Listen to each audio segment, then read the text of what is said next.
बिहार में विरोधियों पर जमकर गरजे हैं असदुद्दीन ओवैसी। एबीपी न्यूज से बातचीत में विरोधियों पर ओवैसी ने प्रहार किया और सीमांचल के लिए नीतीश ने विकास कार्य नहीं किए, ये आरोप लगाया। नीतीश राज में अभी जंगल राज पार्ट 2 चल रहा है, ओवैसी ने दावा किया।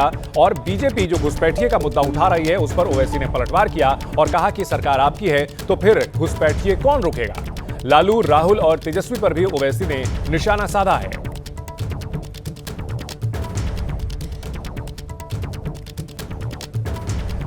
तो असदुद्दीन ओवैसी, जो कि पिछले बिहार चुनाव में सीमांचल के इलाकों में सीटें हासिल करने में कामयाब रहे थे, एक बार फिर से ताल ठोक रहे हैं और उन्होंने आरोप लगाया है दोनों ही पक्षों पर, एनडीए और महागठबंधन दोनों पर हमला बोला है।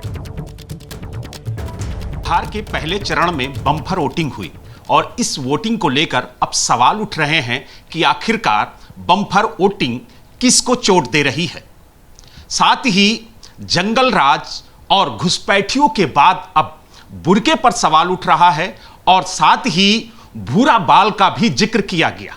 आखिरकार इन मुद्दों के पीछे क्या सियासत है, इसी पर बात करने के लिए हमारे साथ एआईएमआईएम के राष्ट्रीय अध्यक्ष असदुद्दीन ओवैसी जी हैं। सर, जिस तरीके से मुद्दे उठाए जा रहे हैं, जिस तरीके से पहले फेज में भारी मतदान हुआ, ये जो बम्पर वोट है वो किसको चोट दे रहा है? जिसको पसंद करेगी उसको वोट देगी। कोई कैसे बोल सकता है कि किसको जाके वोट दिए? आप किसी के पास अगर इल्म गैब है, नॉलेज ऑफ अनसीन है, तो बोल सकता है। तो जितना पोलिंग परसेंटेज बढ़ेगा बहुत अच्छा है।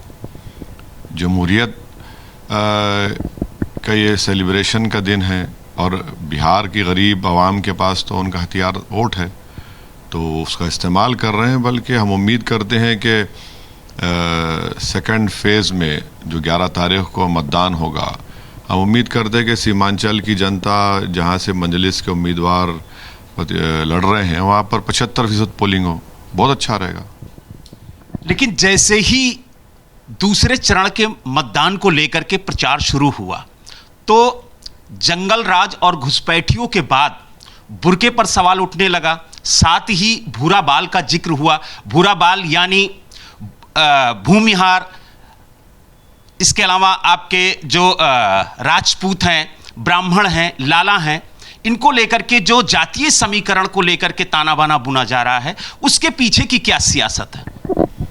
पहली बात तो यह है कि मैं शुरू से कह रहा हूं कि बिहार में एक जंगल राज था पार्ट 1 जब लालू परिवार के लोग मुख्यमंत्री थे। दूसरा जंगल राज अब नीतीश कुमार के दौर में चल रहा है, जिसमें नरेंद्र मोदी का भी हिस्सा है और तेजस्वी भी यहाँ पर उप मुख्यमंत्री रहे। तो इसमें बराबर नीतीश कुमार, तेजस्वी, नरेंद्र मोदी का भी हिस्सा है, दूसरे जंगल राज में चल रहा है। आपके सवाल का दूसरा हिस्सा था बुरखे का। तो ये तो सिर्फ एक समुदाय के खिलाफ नफरत की निशानी है। अगर वो जाहिल लोग इलेक्शन कमीशन ऑफ इंडिया जो रिटर्निंग ऑफिसर्स को या प्रिसाइडिंग ऑफिसर को हैंडबुक देता है, उसमें लिखा हुआ होता है कि जो महिला पल्लो ओढ़ कर आती है या जो हिजाब ओढ़ कर आती है, बुरखा ओढ़ के आती है, तो उनको कैसे आप बात करेंगे, कैसे चेक करेंगे?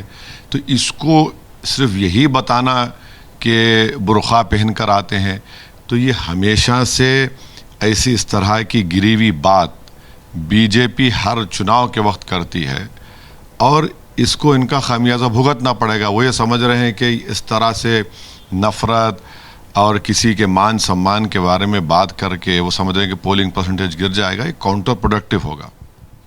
जिस तरीके से आपने जंगल राज की बात की, खास तौर से अगर बात की जाए तो जो बिहार सरकार के उप मुख्यमंत्री हैं विजय सिन्हा, उनके ही विधानसभा क्षेत्र में विरोध हुआ।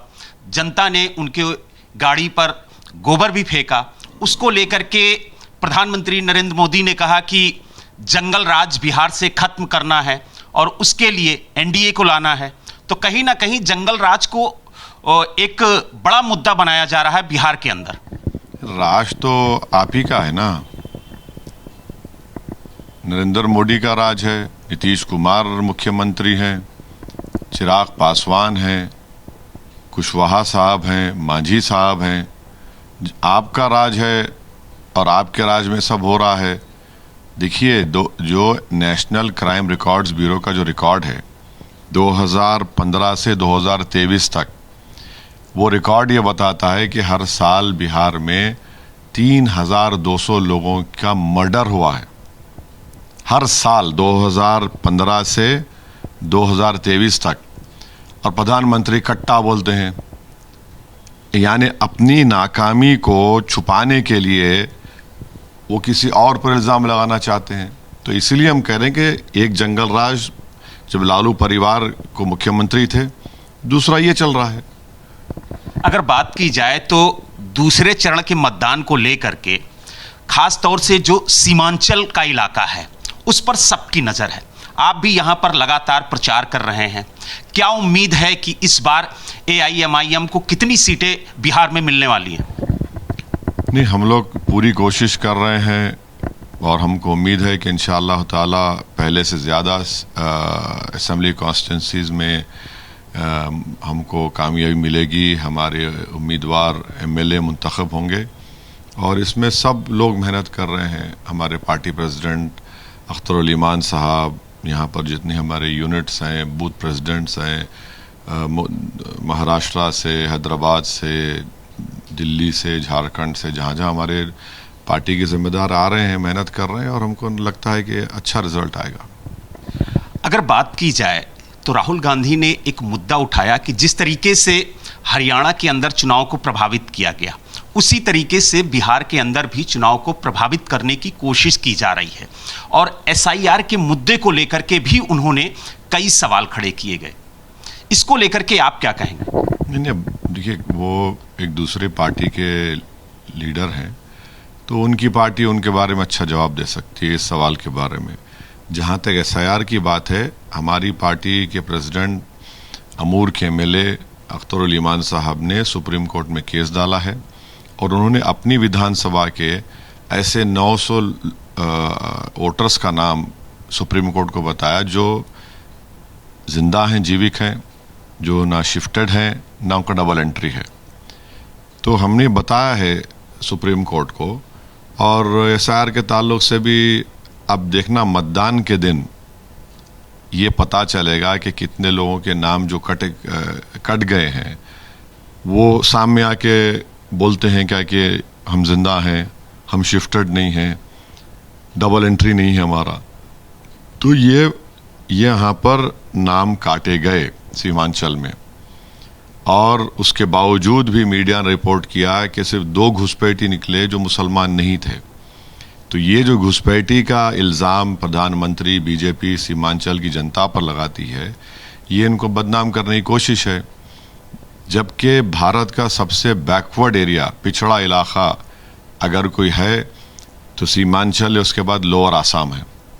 तो यहाँ पर बजाय आप कोई सेंट्रल यूनिवर्सिटी खोलते आपने नहीं खोला, यहाँ पर एम्स खोलते आपने नहीं खोला, यहाँ पर कोई स्पोर्ट्स कॉम्प्लेक्स बनाते आपने नहीं खोला, पटना के अतराफ में ब्रिजेस बना दिए, यहाँ पर पुल पुलिया का काम नहीं होता, रोड का काम नहीं होता, सैलाब आता है, नदी कटाव की वजह से बच्चे मर जाते हैं, किसानों का नुकसान होता है।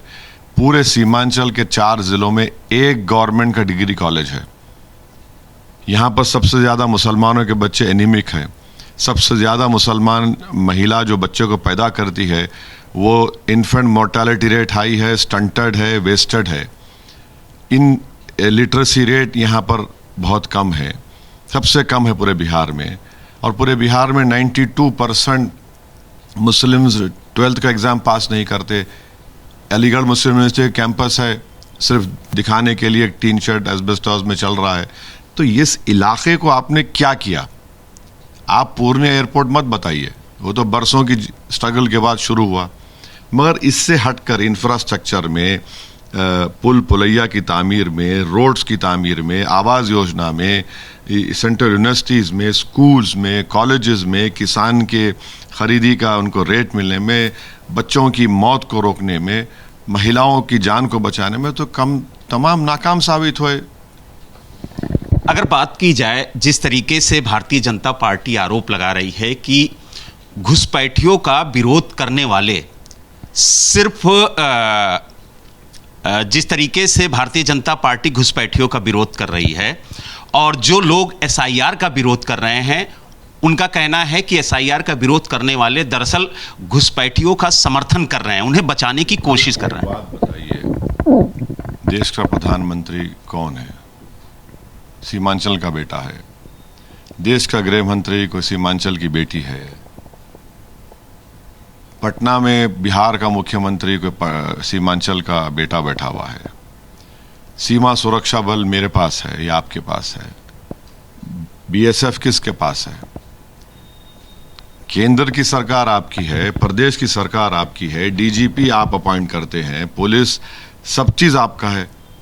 अगर यहां पर कोई घुसपैठी आ रहा है तो आप रोकते क्यों नहीं उनको?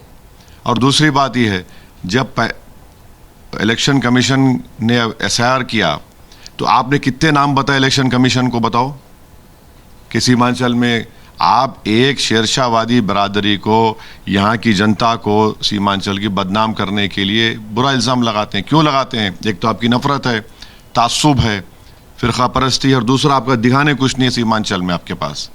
हर चीज़ पटना और राजगीर, वो आप दरभंगा में, भागलपुर में बनती है, हर चीज़ वहीं पर होता है।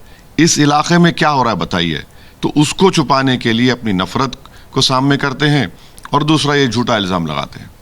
एक आखिरी सवाल, जिस तरीके से बार बार विपक्ष, खास तौर से बिहार के अंदर ये सवाल खड़े कर रहा है, महागठबंधन की बात कर रहा हूं, कि आपको बीजेपी का बी टीम बताती है और इसको लेकर के हर मंच से ये सवाल खड़े किए जाते हैं, तो उनके उन सवालों का आप क्या जवाब देंगे?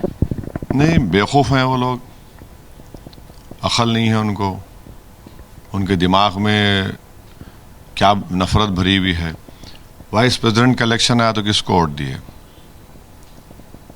उससे पहले जब वाइस प्रेसिडेंट का इलेक्शन था, महात्मा गांधी के पोते लड़े थे, किसको वोट दिए? प्रेसिडेंट का इलेक्शन आया, किसको वोट दिए? 2014 से 2025 तक पार्लियामेंट में जितने कानून नरेंद्र मोदी की सरकार लेकर आई है, उसका विरोध और उसका अपोजिशन और उस पर वोटिंग का डिमांड करना हमने किया। सवाल यह है कि एम वाई कॉम्बिनेशन की बात राजद करती है, तो एम का काम सिर्फ दरी बिछाना और वोट डालकर सो जाना, और जब एम बोलता है कि मैं खड़े होकर मैं नेता बनूंगा, लीडरशिप बनाऊंगा, तो वाई के जो सबसे बड़े नेता हैं लालू जी, उनका परिवार, उनका बेटा, उनको पेट में दर्द शुरू हो जाता है। एम वाई का मतलब तो ये नहीं है कि सिर्फ आप वोट देते रहेंगे, हम ये कह रहे हैं कि वोट लेने वाले बनो, और हर बार ये बोलना है कि सरकार बदलना है, सरकार बदलना है। 2004 से राजद पावर में आई, खुद के ताकत पर नहीं आई। चाचा भतीजा बोला आपने, फिर गिर गए, बीजेपी आ गई। पिछले बार फिर आए, फिर मिले, फिर गिर गए, बीजेपी आ गई। तो हम ये कह रहे हैं कि सरकार बदलना है, मगर सबसे बड़ा काम यह है कि हालात को बदलना, सीमांचल को बदलना और बीजेपी को रोकना है बराबर। ये लोग बीजेपी को रोक ही नहीं पा रहे हैं। 3 बार के प्रधानमंत्री नरेंद्र मोदी हो गए, किसका रोल रहा इसमें? तुमने क्या किया बताओ? 20 साल से नीतीश कुमार मुख्यमंत्री है, तुमने क्या किया बताओ बीजेपी के साथ? तुम मुख्यमंत्री 4 बार बन गए, तुमने क्या किया सीमांचल के लिए, मुसलमानों के लिए क्या किया? 17% मुसलमान हैं बिहार में, 14% यादव हैं। आप 36% यादव को टिकट देते और मुसलमान को हाथ में लॉलीपॉप देते आप। और जो 3.5% की मल्ला बरादरी है, मुकेश सहनी साहब कहते हैं उप मुख्यमंत्री बन जाएगा। 3.5% का उप मुख्यमंत्री, 17% का काम दरी बिछाना, और तुम्हारे वालिद और आपकी माँ को मुख्यमंत्री बनाया। अब आपको बनाना, फिर आपके बाद आपके बेटे को मुख्यमंत्री बनाना, क्या ये सामाजिक न्याय की बात हमको समझ में नहीं आती? ये तो सिर्फ गुलामी की बात कर रहे हैं, इंसाफ की बात नहीं कर रहे।